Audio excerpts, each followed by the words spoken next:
Okay, great.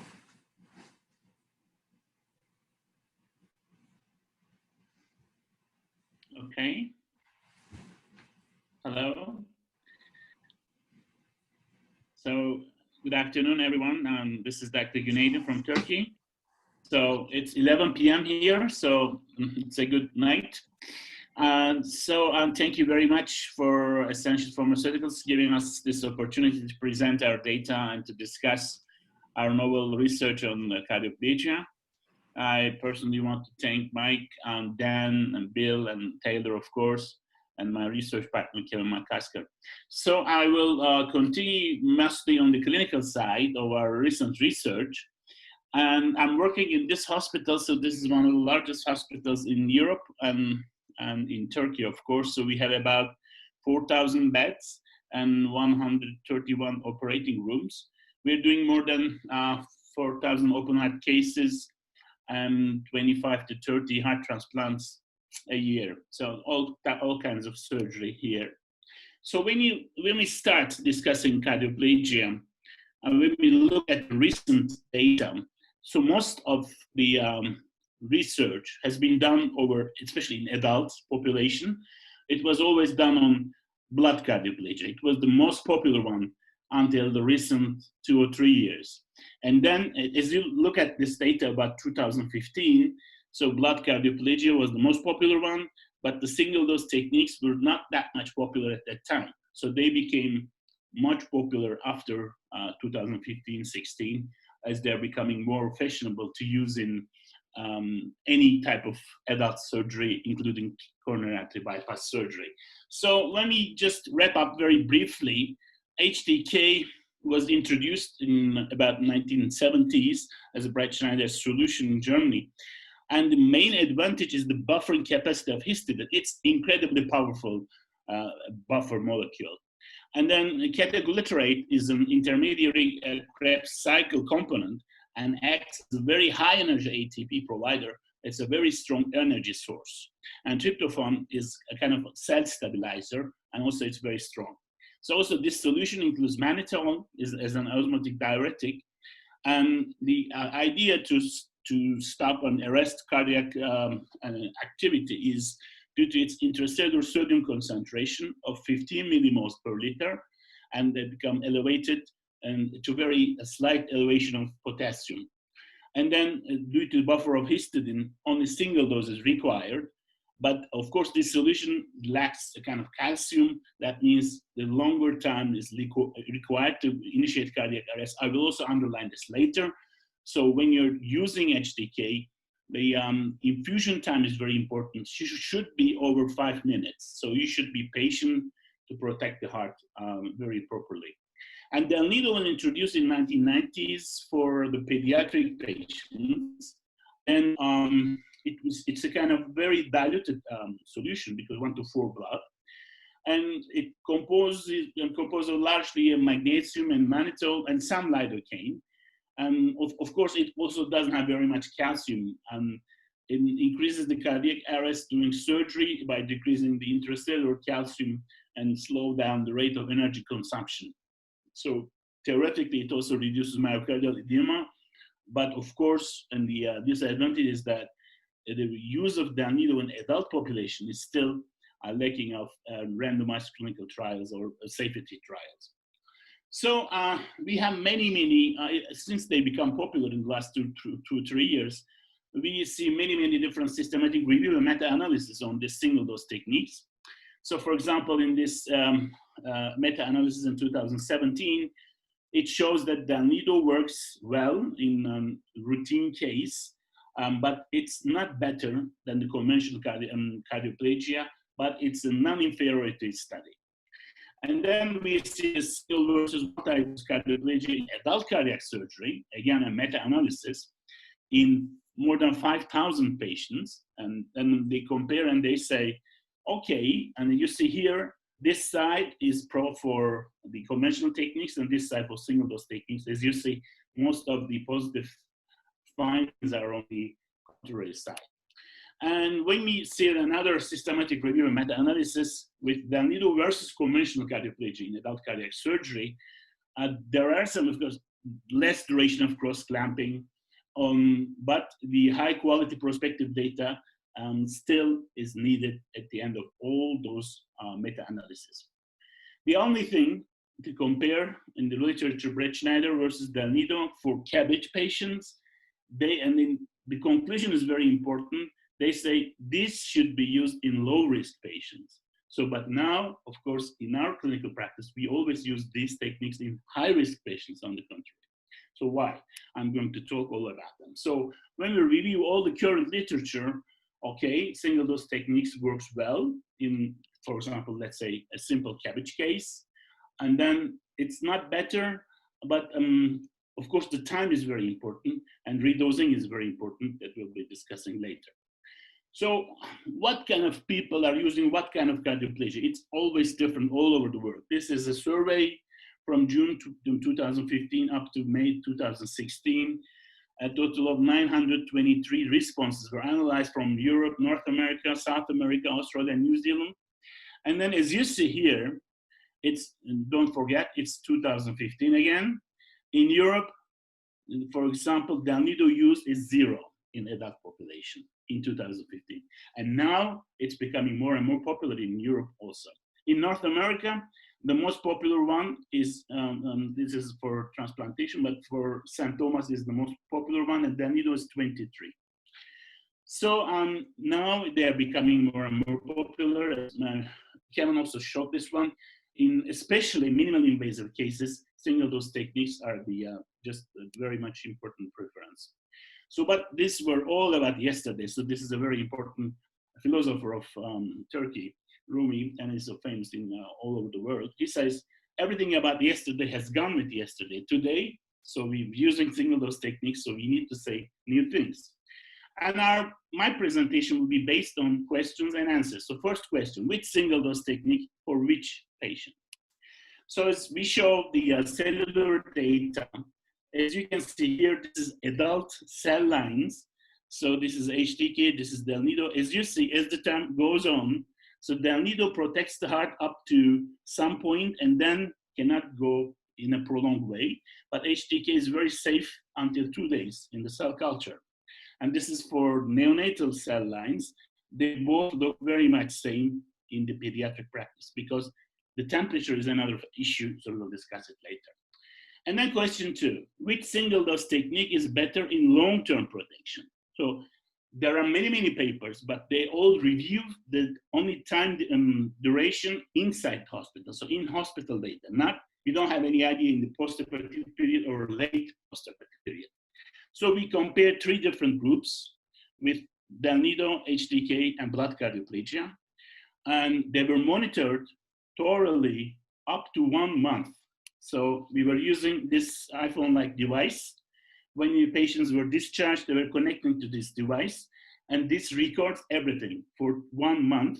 And this data was collected in a kind of very specific setup. And we had the data sheet like this. So everything was recorded. Any kind of heart blocks, pauses, ectopic rhythms, atrial fibrillation, ST segment elevations, tachycardia, angina. And there's a button here. When the patient feels like uncomfortable, he or she presses the button, and then we have an SMS message and we call them, what's the problem? So we recorded everything up to 1 month to compare 3 different cardioplegic groups. So before the operation, there was not any difference, no demographic differences. And then we also measured some kind of very specific biochemical markers. So for interleukin levels, to show us the sensitive kind of sign of inflammation, as you see at the end of cardiopulmonary bypass, the Del Nido group has more interleukin levels that shows us more inflammatory response. Syndecan levels are the markers of glycocalyx, very early indicator of the organ dysfunction. And again, in this group, Del Nido has more syndecan 1 level. That means more glycocalyx degradation. So it means a kind of prediction for a long-term insufficiency of the heart. And this is what we done during the operations. And we always do use cardioplegia because they are long operations and with concomitant surgery. So we don't see any differences in these two groups for the cardioplegia volume, but in blood cardioplegia, we always give the blood cardioplegia every 20 minutes. So that means a higher volume then. And this is the data at the end of 1 month. As you see, the Alnido group, HDK group, and blood cardioplegia group, atrial fibrillation incidence is significantly higher in the Alnido in 1 month, 19 patients to 13, and 10 permanent atrial fibrillations to 5 permanent atrial fibrillations and 3 in blood.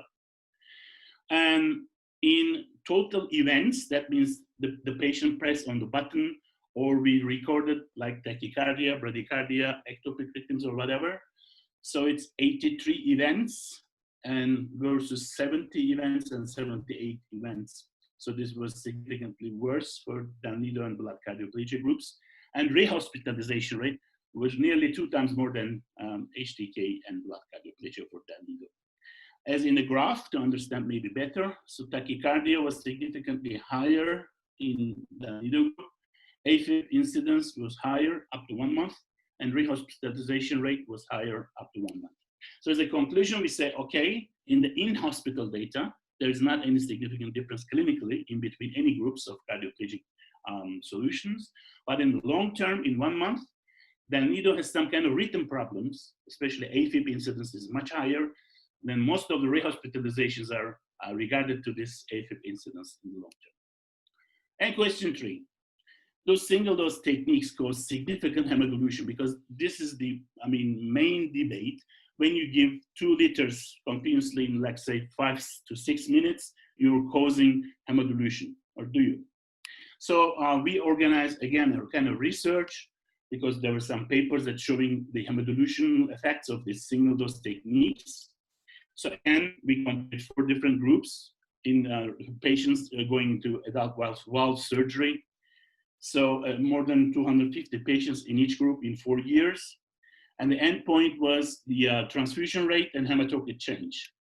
But we were having a very specific protocol. We were using ultrafiltration for all patients until the hematocrit will reach around 25%. So we do ultrafiltration, and we ultrafiltrate, for example, in St. Thomas group up to 1 liter, blood 780, Del Nido more than 1 liter, and Castellio more than 1 liter. So when you do this, there's not any very important differences. Maybe the inotropic agents were significantly higher in St. Thomas group, but not many significant differences in the early post-operative in-hospital data. And how about hematocrit change? If you use ultrafiltration, hematocrit change is very slight during the pump, and then going back to normal before discharge. So there is not any significant difference with respect to hemodilution if you use ultrafiltration in those patients. And question 4, is acute hyponatremia following HDK clinically significant, or do we need to correct this hyponatremia? Because we see some papers reporting hyponatremia after HDK infusion that may cause to some neurologic problems. We never ever seen any hyponatremic level that needs correction in our clinical practice. But the most important point is not the sodium level. It's the most important one is the osmolarity level, because this will influence the balance of the patient after the operation, including the neurological balance. So there is now a very good paper, very good study that was published very soon, recently. So the name is acute isotonic hyponatremia after single dose histidine tryptophan catecholated cardioplegia and observation study.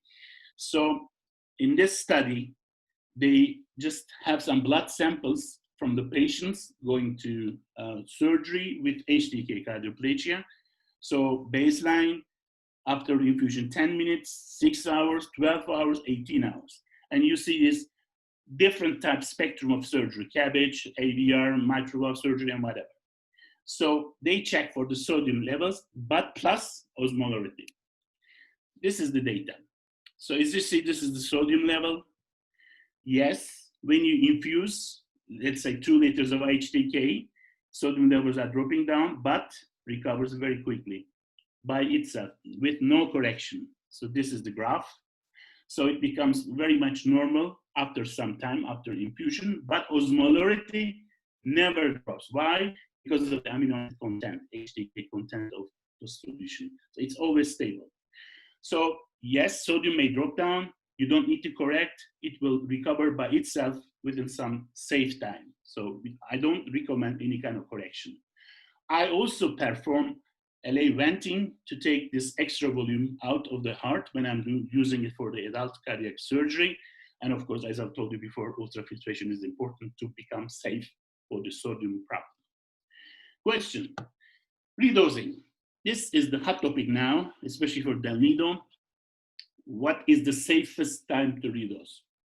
So as you know, when Del Nido becomes very much popular, the suggested time was to, of course, you may say another one, but let's say majority of the suggestions were up to 90 minutes, 90 minutes. So after 90 minutes, it was suggested to redose for the Del Nido solution. But after, it becomes popular, researchers understand 90 minutes was not very much safe, so it drops down to 75, 60, and I have surgeons, I know they use 50 minutes.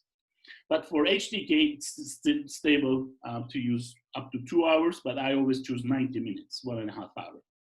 So we also studied this fact to understand why and what is the safest redosing time for Del Nido and HTK. So we have now two different groups, Del Nido and HTK. And this is a minimally invasive surgery, but AVR plus something. So it's a long operation because we chose the patients with the longest cross-clamp times to understand the effects of redosing. So they have always some concomitant surgery, but it's also a challenging operation, minimally invasive aortic valve surgery. And we also have some subgroups. We also separated the groups that need redosing for Del Nido and HTK. We have now 4 groups. Del Nido, HTK, plus redosing. So we now measured aquaporins. These are very sensitive molecules inside the cell membrane. These are the molecules that are controlling the handling of water coming into the cell. So when there is an excessive volume, the cell synthesis aquaporins to handle this, manage this coming excessive volume. And when the cell capacity is over, it cannot produce new aquaporins and the cell fails and that causes cellular edema. So when we have aquaporin levels that should increase in the early period to manage this over volume, but if the capacity is over, then the aquaporin levels will go down. So this is the theoretical information, and we measured aquaporin levels all over those patients. So this is the demographic data before surgery, not any differences. And this is what we done, aortic valve replacement for every case, of course, but plus aortic arch surgery, some concomitant CABG surgery, even tricuspid valve surgery. So these two are only single dose, up to 90 minutes of cross-clamp, and these are plus over 90 minutes, so we need to redose them. So when you just check for the clinical outcome, for the first time, we are seeing significant differences because as I told you, in all of the previous studies, in the in-hospital data, in early postoperative period, we never have any significant difference in between cardioplegic groups. But now, in the redosing group, we have. So as you see, AFib was 6 to 3. AB block was 7 to 1. But of course, the patient population is low because we studied more than 100 patients, but only 30 of them needs a redosing. So, but even in these 30 patients, we have significant differences. So this is also important. And even ICU stay is nearly 2 times more in the redosing group for Del Nido.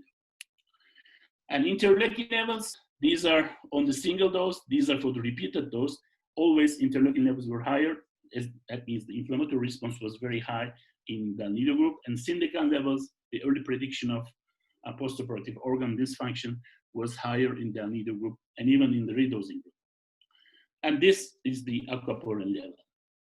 So in the Del Nido group, the aquaporin response becomes higher, but in the redosing becomes higher, but it cannot compete going up, and then it fails in Del Nido in the second dose, and then becomes cellular edema. How do we understand them? So this is the glycocalyx syndecan levels. Kevin showed them before, but this is the aquaporin level. As you see, this is HTK in the redosing group. So this is the single dose group, redosing group. You don't see any much difference. But here, Del Nido single dose, Del Nido redosing. you see the cellular edema here.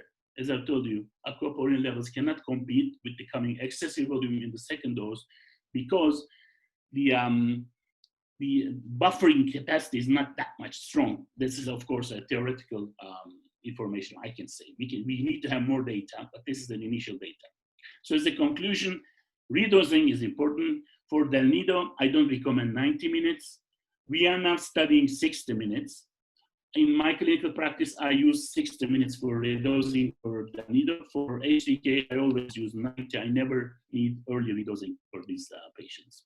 Cost is also, of course, a very much important issue. This is another paper.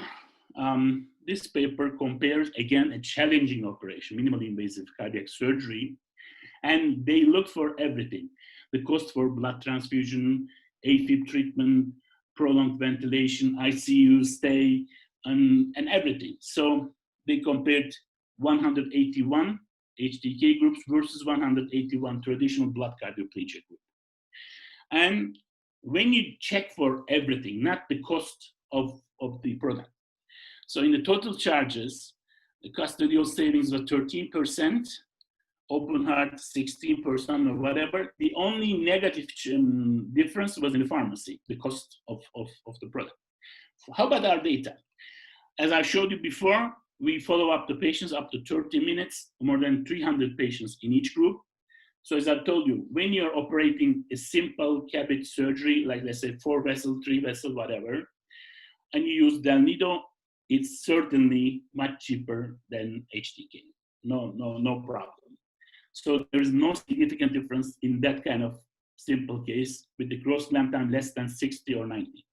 But in the long term, even those patients had some problems because we showed you before, AFib incidence is 1.5 times more, total event rate is 1.4 times more, and rehospitalization is 2 times more, even in these routine simple cases. In challenging cases, that means when you need redosing, cross clamp time is more than 90 and concomitant surgery or whatever. In hospital, even we have differences. AFib time, we are comparing, of course, Del Nido versus HDK. So AFib time for Del Nido is 2 times more than HDK. The block is 7 times more. ICU stay is 2 times more. In the 1 month, it becomes much significantly difference. AFib times 4 times, incidence is 4 times more, total event incidence is 3 times more, and rehospitalization rate is 3 times more. So this is cost. So if you consider all of those costs, I don't think there's any kind of cost difference in the negative way in between 2 single techniques. And then when we wrap up, so details of the single dose. Temperature and pressure is very important. As I've told you before, especially for HDK, recommended time is 7 minutes.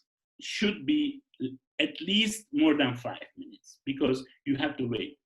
When you say the hot stop, it doesn't mean anything. You have to wait because it's a kind of ionic change. The intercellular sodium change should be complete. So you need to wait at the end of several minutes or 6 minutes.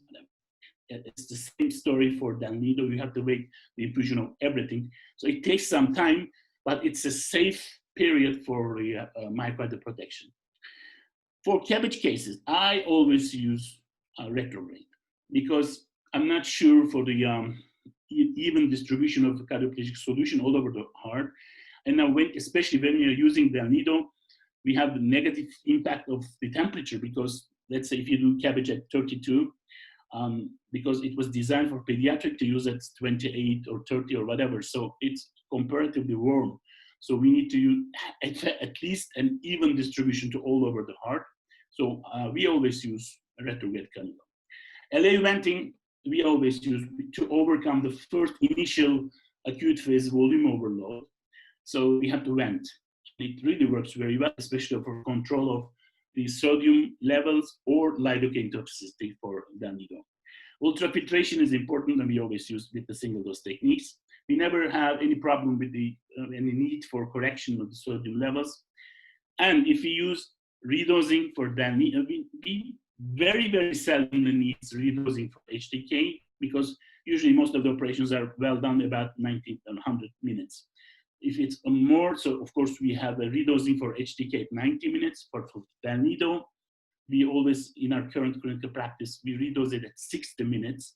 But in the second redosing of dalnido, we have the half dose of lidocaine, because we also have some kind of, unfortunately, bad experiences with the lidocaine toxicity in some kind of patients.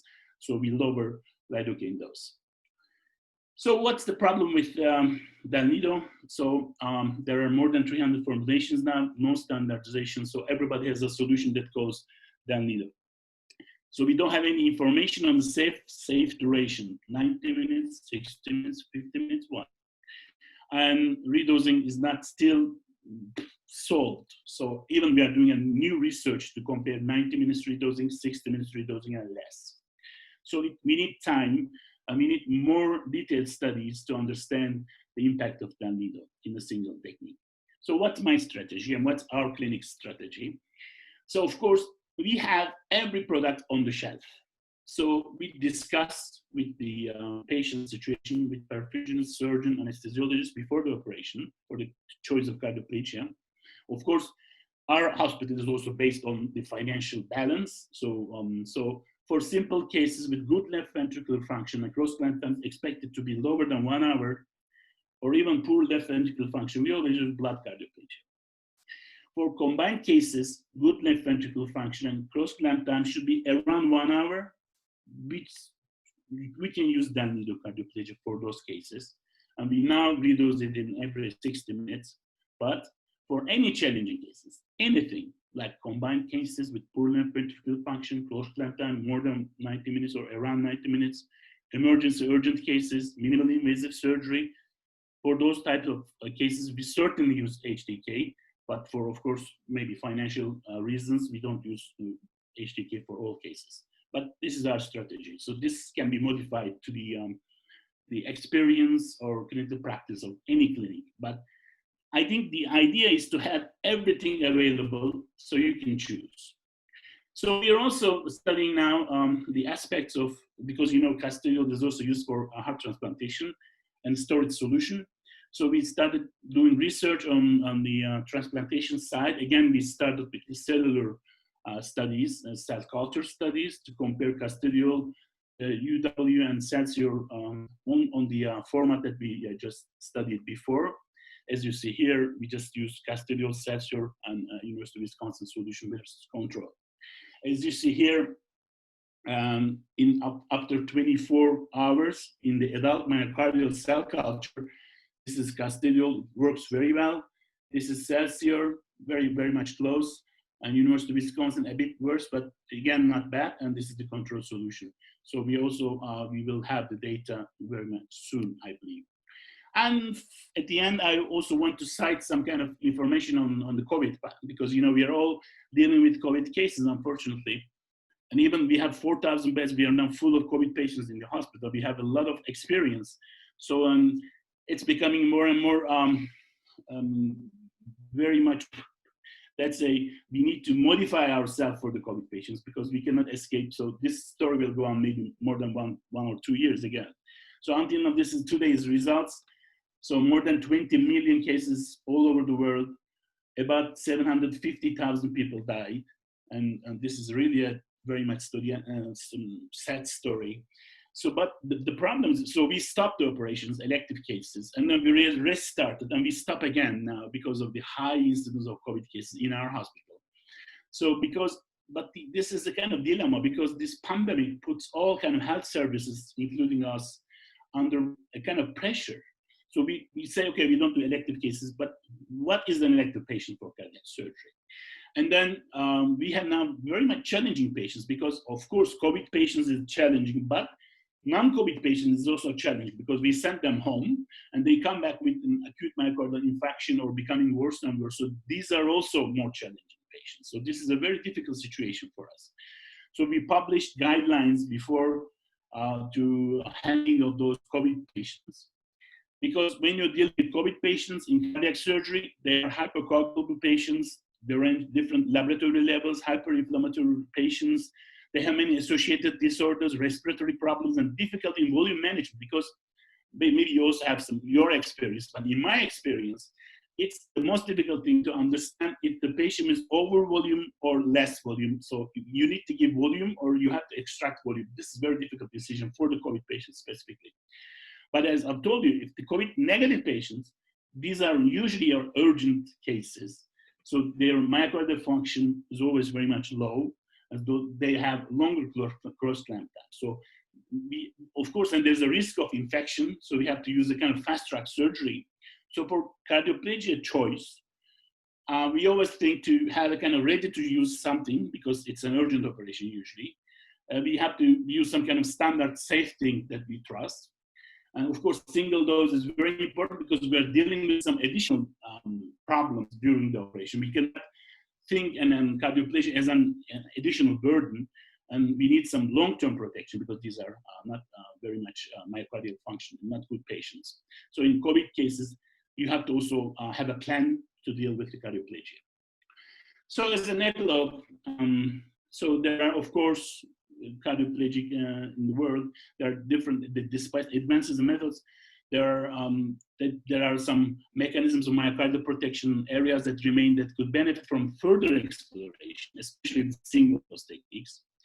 The pathology of the ischemia reperfusion injury is the reason for the postoperative outcome. So we have to find the solution of this. So every surgeon, every perfusionist, every anesthesiologist has an experience. They have their own technique. They have something to trust. So this is why we are using different types of cardioplegias.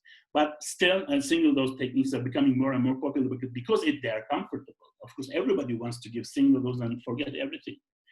But still, we need further research, especially in adult cardiac surgery, including CABG, and to identify the safety of these solutions, to understand which type of better myocardial protection, or our aim is to always give less frequent, but of course at the same time less volume administration to the patient. So it's a time that we still keep on doing more research to understand. So we are asking questions like I did before, and we of course have many more questions to ask again. So we need to speak with the data. Of course, surgeons have experiences. They can, according to my experience, I use this one. Yes, but data is the most important thing, because without any data, you are just another person with an opinion. So you have to put on some data. So this is our aim as a group for the last 25 years. Thank you very much for your attention. Thank you. Excellent, Dr. Gnaden. So this is Dan Berge again. And so Taylor, if we can have, if you can switch on Kevin as well. And Bill for his audio at least. We do have some questions. So just while they're getting set and Kevin's getting back on video, what we'll do is there are several questions that were asked. Just so that everyone's aware, you know, our panelists, some of the questions were asked early. So it looks like some of them were answered in your presentation. However, it wouldn't hurt to, you know, looking at the numbers, they do go up and down. So some may have come in and some may have left. So so I will start at the first one. Again, this came in fairly early, but what is the time, and anyone can answer, what is the time between doses, and what if you come off and give protamine? Do you switch to regular cardioplegia? So okay, go ahead. Maybe Dr. Gnaden, go ahead. Yeah, okay. So I think I cited some kind of information for Dalnido. Now our usual practice is to redose at 60 minutes. For HTK, I redose at 90 minutes.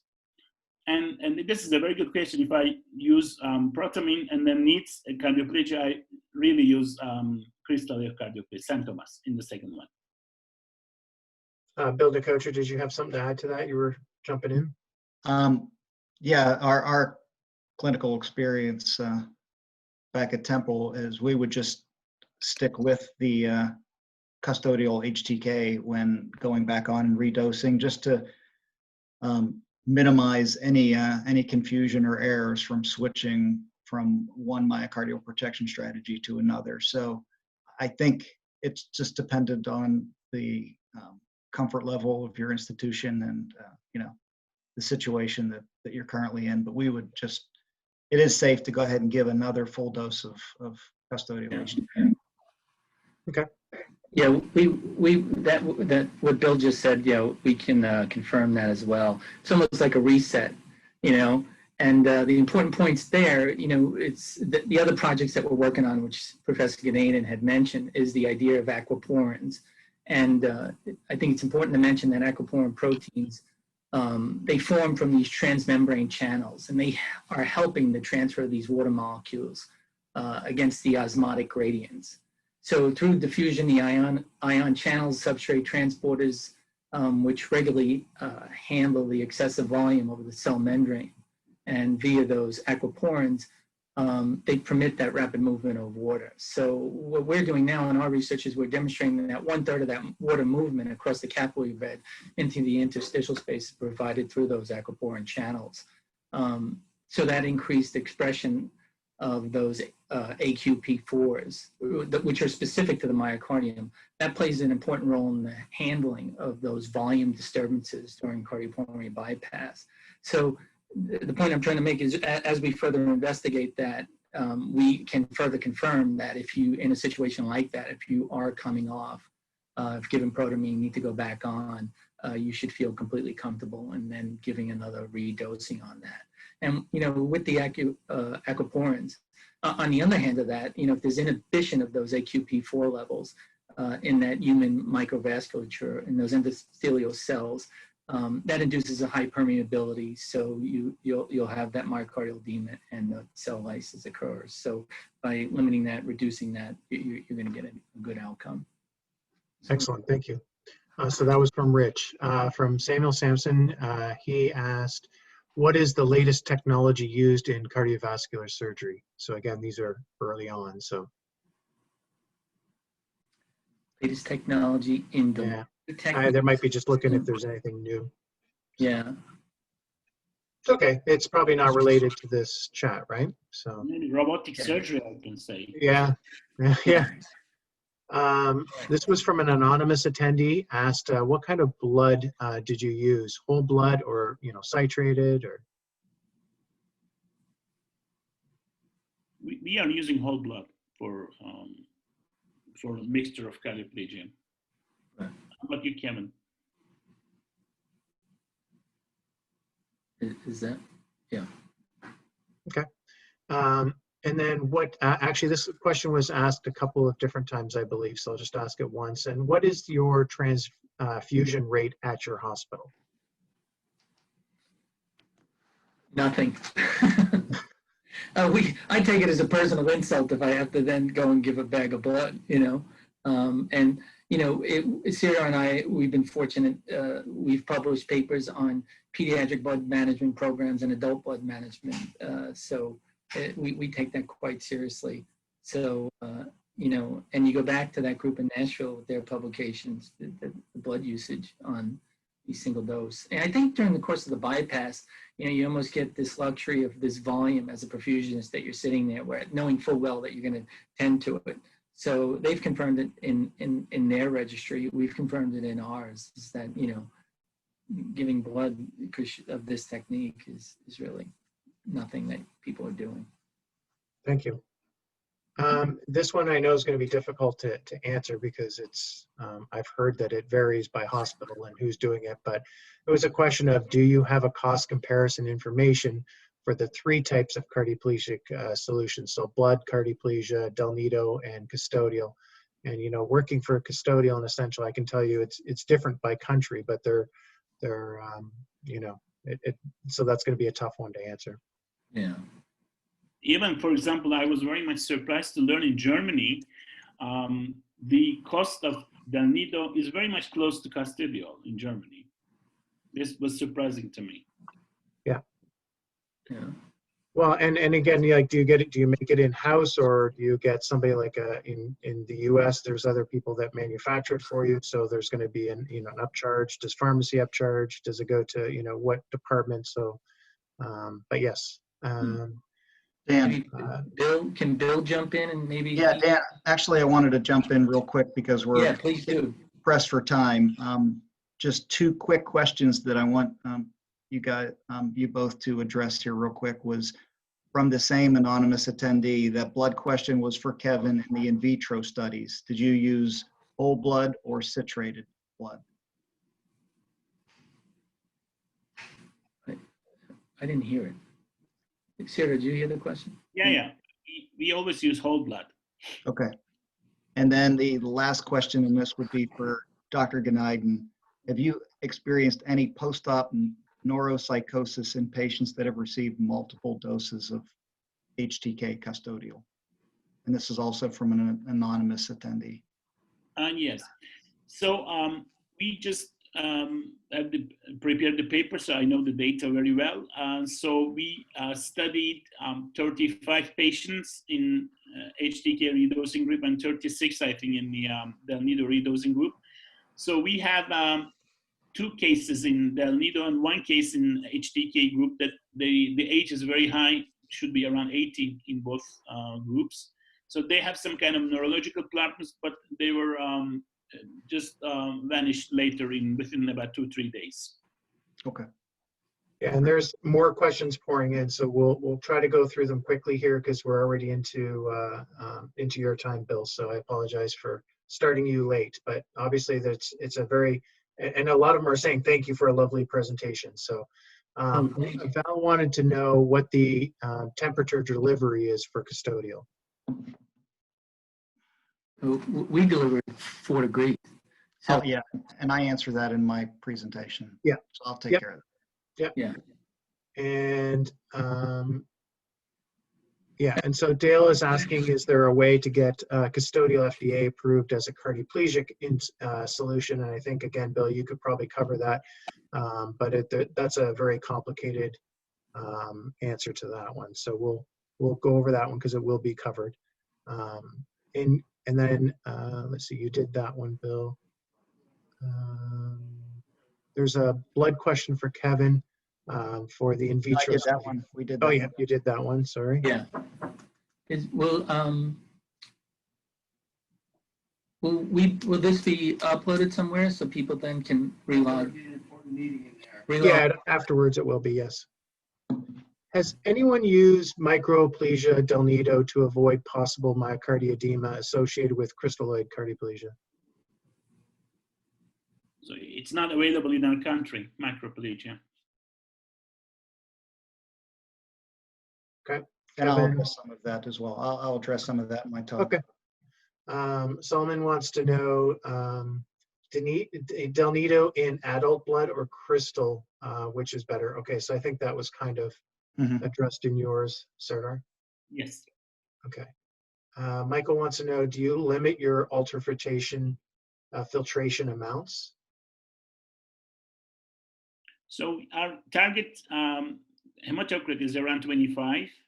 So we try to do ultrafiltration if it's possible. Of course, we also check for the status of the patient during the ultrafiltration, but our target aim is about 25. Okay. Bill, you could probably answer this one. Does histidine use a buffer in del nido? What's your opinion on this?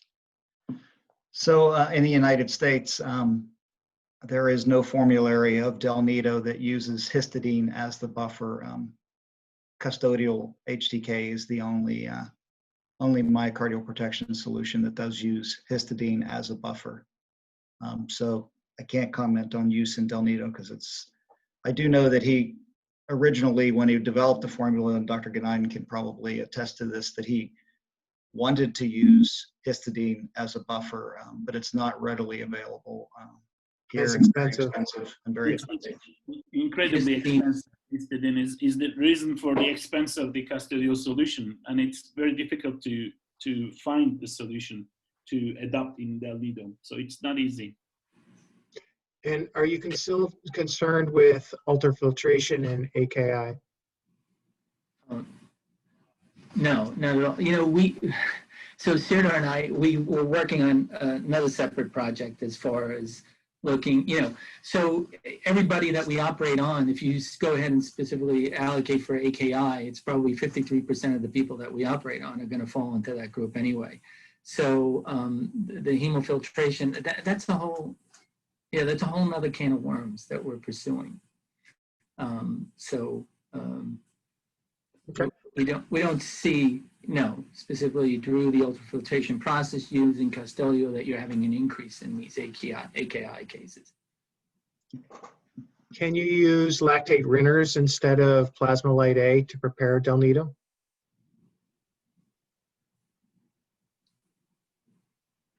I mean, I think this speaks to the point in both of those terrific presentations that there are so many different formularies out there. And I guess my recommendation would be you probably could, but you would have to adjust for the pH because obviously Yeah. you'd have to add a little extra bicarb. Are there any experience of postoperative acidosis when using custodial in short surgeries? And then suggestions how to handle it. Yeah, no, we haven't. I haven't come across any. Sridhar, have you? No, no. Oh. That also depends on the preoperative planning, maybe.